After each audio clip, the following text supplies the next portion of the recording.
and I think this is really interesting, is that U.S. home values have fallen for the first time since 2012.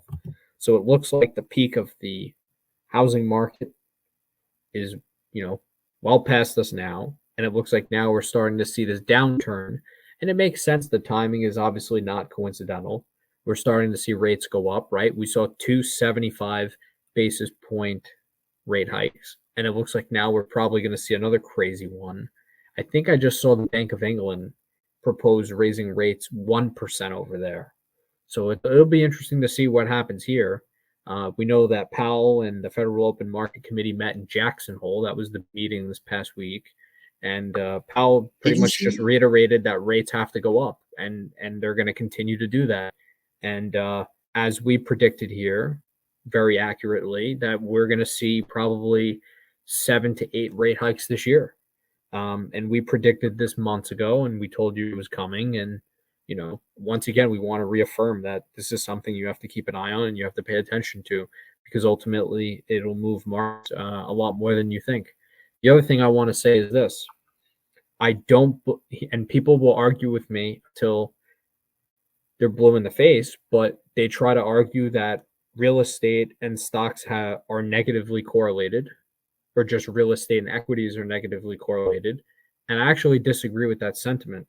Because when you have an institution like the Federal Reserve that openly controls interest rates, which in turn affects the asset pricing of equities and real estate, they are correlated. And they're correlated through the median. When rates go up, both the asset values of real estate and equities go down typically. And when rates go down, both of them go up. So in theory, they are correlated. They're just correlated through, an intermediary like the Federal Reserve. Well, I mean, of course they're correlated, and I want to make this clear. You said like months ago, this is not, we didn't predict this like 2 months ago. This is over 9-10 months ago that we predicted that this inflation would be lingering and will be going on for a long time. And did you see Citibank basically, you mentioned the UK, they're predicting 18% inflation for the UK in January of 2023 with the rising energy prices. And we see inflation going hyperbolic, going insane. And, this is just, we're going to be reaching inflation never seen before in over 40, 45, 50 years.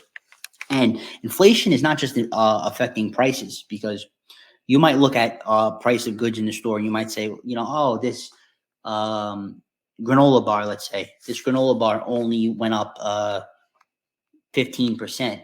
There was a good video on this.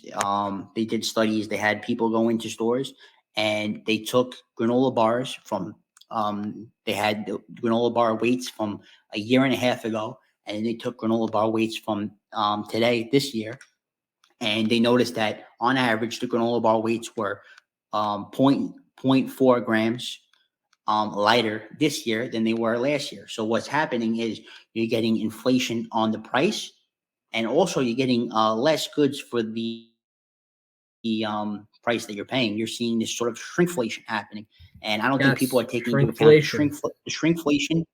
the shrinkflation and the inflation. It's a double factor. It's a double entendre, and it's a combination, and they're not taking that into account. So when you measure it on a real basis, inflation is much, much higher than they're showing, and you have to take that into account, obviously.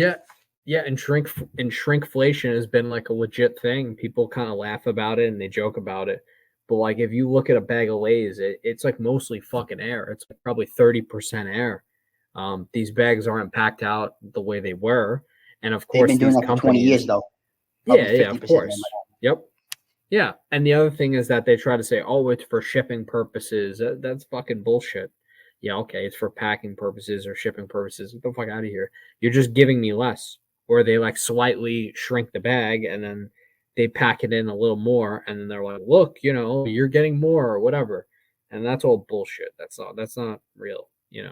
That's just companies doing that to cover their ass and make more money. But now in this case, they're doing it and it is justified because inflation's getting out of hand.